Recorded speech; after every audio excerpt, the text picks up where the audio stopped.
Иако често се користат наизменично, дезинформациите и СММ се различни закани за демократијата.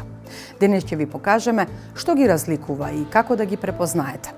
Дезинформациите се намерно погрешни информации кои штетат на личност, група или држава. Тие ја подкопуваат довербата во институциите и создаваат страф и недоверба.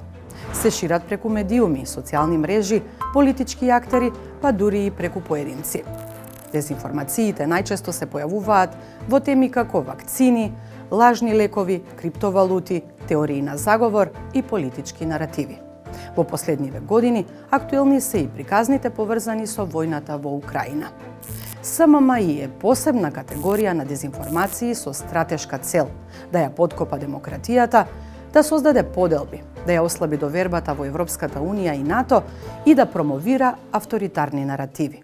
Тоа е координирана манипулација која комбинира повеќе техники, тактики и постапки. Иако често се користат наизменично, дезинформациите и СММ се разликуваат по обем и намера. Дезинформациите се лажна или заведувачка содржина, споделена со намера да измами, додека СММ е координирана манипулација со информацијската средина без оглед на вистинитоста на содржината. Дезинформациите се фокусираат на што се кажува, а СММ на кој, зошто и како го кажува тоа. Дезинформациите можат да бидат домашни или странски, додека СММ секогаш има странска координација и некаков геополитички интерес.